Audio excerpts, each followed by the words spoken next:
రాకాలోకంకి స్వాగతం. ఈ కంటెంట్ మీకు నచ్చినట్టయితే లైక్ చేయండి, మీ బంధుమిత్రులకి షేర్ చేయండి. ఇప్పటి వరకు సబ్స్క్రైబ్ చేసుకోకపోతే సబ్స్క్రైబ్ బటన్ని నొక్కండి, అదేవిధంగా బెల్ ఐకాన్ని కూడా తప్పనిసరిగా నొక్కండి. జై హింద్ మిత్రులారా. విమానాశ్రయం అంటే అత్యంత కట్టుదిట్టమైనటువంటి భద్రత ఉండేటటువంటి స్థలం.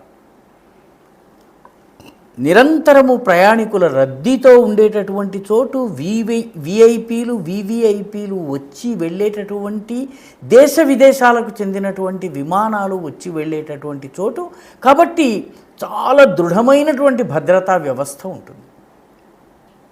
లోపలికి వెళ్ళడానికే బహు అంచెల తనిఖీలు ఉంటాయి. విమానంలో ఎక్కేదాకా ఈ తనిఖీలు కొనసాగుతాయి. విమానంలో ఎవరైనా పొరపాటున బాంబు, తుపాకీ, కత్తి లాంటి పదాలను మాట్లాడినా సరే ప్రయాణికుని విమానంలోంచి దింపేస్తారు.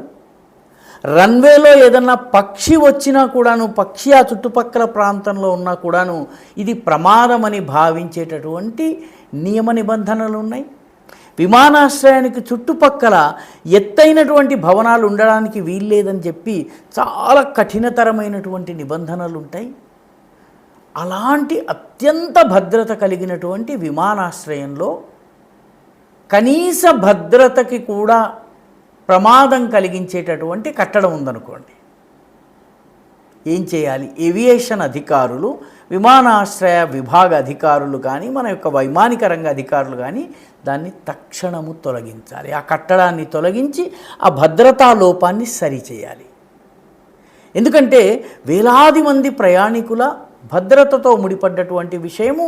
అక్కడ ఏ చిన్న గడబిడ జరిగినా, సమస్య వచ్చినా కూడాను దానివల్ల జాతీయంగా అంతర్జాతీయంగా మన పరువు పోతుంది, ప్రాణాలు పోతాయి చాలామందివి.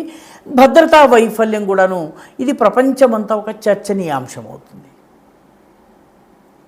ఒక ఇంటర్నేషనల్ ఎయిర్పోర్ట్లో, తూర్పు భారతదేశంలోని అతిపెద్ద విమానాశ్రయం, అందున అంతర్జాతీయ విమానాశ్రయంలో కనీస భద్రతకు ప్రమాదం కలిగించే ఒక కట్టడము దశాబ్దాల తరబడి విమానాశ్రయం లోపల రన్వేకి అత్యంత సమీపంలో ఉంటే దానిని వైమానిక విభాగానికి సంబంధించిన అధికారులు, సివిల్ ఏవియేషన్ అధికారులు, విమాన భద్రతకు సంబంధించినటువంటి అధికారులు దశాబ్దాల తరబడి పోరాడి దాన్ని తీయించేందుకు ప్రయత్నం చేసిన విఫలమవుతున్నటువంటి పరిస్థితి ఉంటే, కేవలము ఓటు రాజకీయాలు, కుహనా సెక్యులర్ కథనాలకు లొంగి ప్రభుత్వాలు ఆ కట్టడాన్ని తొలగించడానికి వీల్లేదంటే, కోల్కతాలోని అంతర్జాతీయ విమానాశ్రయం సుభాష్ చంద్రబోస్ ఇంటర్నేషనల్ ఎయిర్పోర్ట్ సుప్రసిద్ధ విమానాశ్రయం, నార్త్ ఈస్ట్ మొత్తానికి హబ్ లాంటిది. అక్కడి నుంచి ఈశాన్య భారతానికి వెళ్ళొచ్చు, సిక్కింకి వెళ్ళవచ్చును, బీహార్కి సంబంధించినటువంటి చాలా విమానాశ్రయాలకు సంబంధించిన విమానాలు అక్కడ దిగుతాయి. అంత కీలకమైనటువంటి విమానాశ్రయంలో రన్వేకి కేవలము 150 మీటర్ల దూరంలో, విమానాశ్రయము యొక్క పరిధి లోపల, బయట కాదు లోపల, రన్వేకి 150 మీటర్స్ దూరంలో ఒక మసీదు ఉంది. ఈ మసీదుకి శ్రద్ధాళువులు వస్తారు, వజూ చేస్తారు, నమాజ్ చేస్తారు, వస్తూ ఉంటారు, పోతూ ఉంటారు. ఎవరు వస్తారు, ఎవరు వెళ్తారు దానికి సంబంధించినటువంటి నిఘా ఉండదు. ఎందుకంటే వాళ్ళకి మేము శ్రద్ధాళువులం, మేము వెళ్ళాలి, మాకు పూజ చేసుకునే లేదా నమాజ్ చేసుకునే అర్హత ఉందంటూ ఉంటారు. విమానాశ్రయం ఇంత కట్టుదిట్టమైన భద్రత ఉంది, కానీ రన్వే దగ్గరకు వచ్చేటప్పటికి ఎవరు పడితే వాళ్ళు వచ్చేస్తుంటారు, వెళ్తూ ఉంటారు. ముఖ్యంగా దేశవ్యాప్తంగా, ప్రపంచవ్యాప్తంగా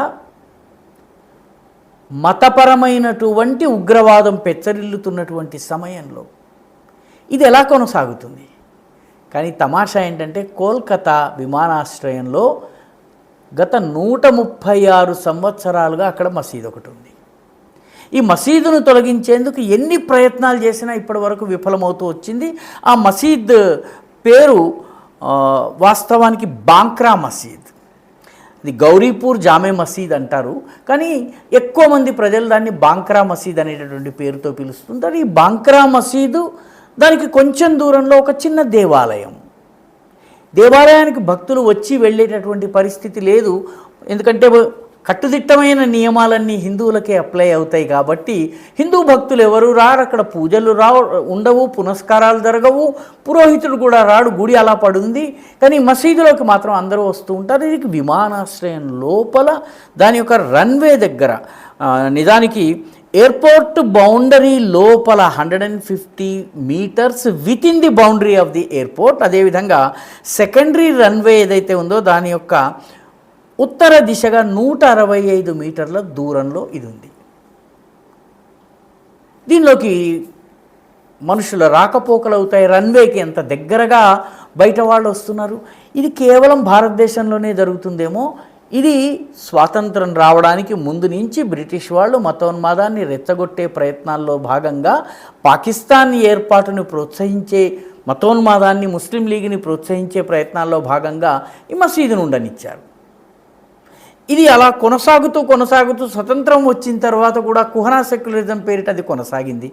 విమాన భద్రత విషయంలో ప్రపంచమంతా కట్టుదిట్టమైన ఏర్పాట్లుంటే కోల్కతాలో మాత్రం ఇది కొనసాగింది. కాంగ్రెస్ గవర్నమెంట్ కొనసాగించింది. కమ్యూనిస్టులు అయితే పరమా మత సహనం కలిగినటువంటి అల్ట్రా సెక్యులర్లు కాబట్టి వాళ్ళు అసలు దాన్ని ముట్టనివ్వలేదు. జ్యోతిబాబు అయినా, జ్యోతి బసు అయినా, బుద్ధదేవ్ భట్టాచారి అయినా దాన్ని ముట్టుకోవడానికి సాహసించలేదు. తరువాత 15 ఏళ్ళు వచ్చినటువంటి మమతా బెనర్జీ అయితే సాష్టాంగ ప్రణామమే చేస్తూ వచ్చింది.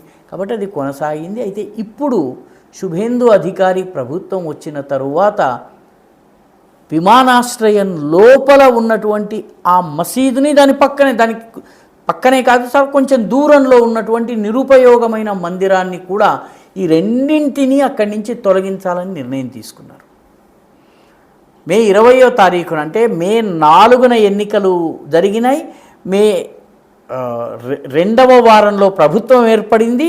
ప్రభుత్వం ఏర్పడ్డటువంటి వారం 10 రోజుల్లోనే శుభేందు అధికారి ప్రభుత్వము, విమానాశ్రయం అధికారులు, సివిల్ ఏవియేషన్ అధికారులు వీళ్ళందరూ కలిసి వర్ధమాన్ జిల్లా కలెక్టర్ కార్యాలయంలో సమావేశం ఏర్పాటు చేసి దీన్ని తొలగించే విషయంలో చర్చలు జరిపారు.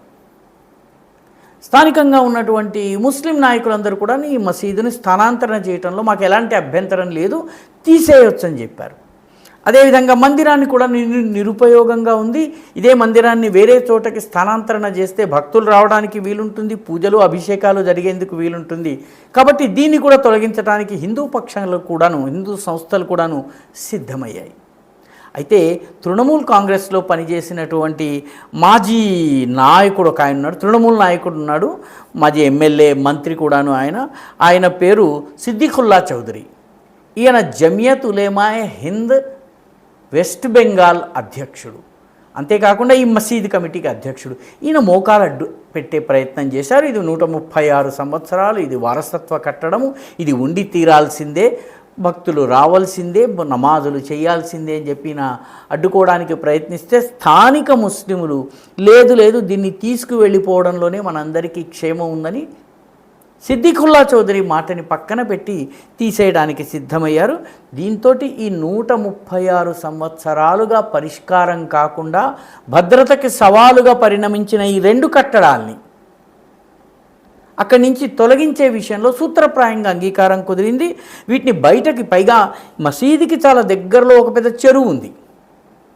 ఈ చెరువులో నీటి రిఫ్లెక్షను, సూర్యకాంతి రిఫ్లెక్షను, దీనివల్ల టచ్ డౌన్ విషయంలో ఇబ్బందులు వస్తున్నాయని చెప్పి అనేక అభ్యంతరాలు వచ్చినాయి. వాస్తవానికి ఈ చెరువుకు సంబంధించి కూడాను దాన్ని పూడ్చివేయవలసినటువంటి అవసరం ఉంది. ఎందుకంటే రన్వే లోపల చెరువు ఉండవలసినటువంటి పరిస్థితి లేదు, అవసరం లేదు వాస్తవానికి. కాబట్టి ఇవన్నీ కూడాను తొలగించి కోల్కతాలో ఉన్నటువంటి నేతాజీ సుభాష్ చంద్రబోస్ ఇంటర్నేషనల్ ఎయిర్పోర్ట్ని ఒక ఏవియేషన్ హబ్గా, ఒక ప్రపంచ స్థాయి ఏవియేషన్ హబ్గా చేసేందుకు, అదేవిధంగా ఢిల్లీలో ఉన్నట్టుగా ఒక ఏరోస్పేస్ సిటీని డెవలప్ చేయడం కోసము ఢిల్లీ విమానాశ్రయానికి వెళ్ళిన వాళ్ళకి ఆ మొత్తము టర్మినల్ 1, 2, 3 ఇంటర్నేషనల్ టర్మినల్ వీటిని చూసిన తర్వాత ఆ ఏరియా ఏ రకంగా డెవలప్ అయిందో ఆ రకంగా కోల్కతాలోని విమానాశ్రయాన్ని కూడా డెవలప్ చేయాలని చెప్పి ప్రభుత్వం భావిస్తోంది. కేంద్ర ప్రభుత్వము, రాష్ట్ర ప్రభుత్వం కూడాను సూత్రప్రాయంగా అంగీకరించాయి.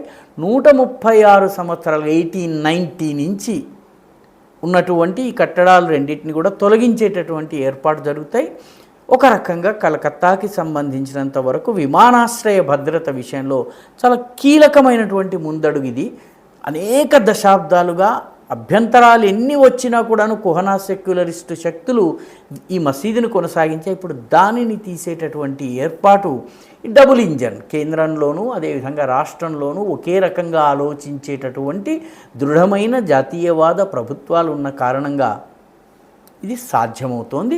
త్వరలో దీనికి సంబంధించినటువంటి డీటెయిల్స్ అన్నీ కూడా వర్కౌట్ చేసి ఏ రకంగా స్థానాంతరం చేయాలి, ఎంత భూమిని వేరే చోట కేటాయించాలి, అక్కడ నిర్మాణం చేసుకోవడానికి ఏ రకమైన ఏర్పాట్లు చేయాలి, ఇవన్నీ కూడాను ప్రభుత్వం రాష్ట్ర ప్రభుత్వము భూమిని ఇవ్వడము, ఏర్పాట్లు చేయడము, దానికి నిధుల కేటాయింపుకి ఏ రకమైనటువంటి ఏర్పాట్లు చేయాలి, ప్రభుత్వ నిధులైతే ఏ మేరకు కేటాయించవచ్చును, లేకపోతే విరాళాలు ఎలా సేకరించాలి, ఇవన్నీ కూడా వర్కౌట్ చేస్తారు. కానీ మొత్తానికి కోల్కతా విమానాశ్రయంలోని భద్రతాపరమైన ఇబ్బంది కలిగించేటటువంటి ఒక కీలకమైన సమస్యకి ఇన్నేళ్ళు లేనటువంటి సమాధానము, పరిష్కారము శుభేందు అధికారి ప్రభుత్వం వచ్చినటువంటి 14 రోజుల్లో వచ్చింది.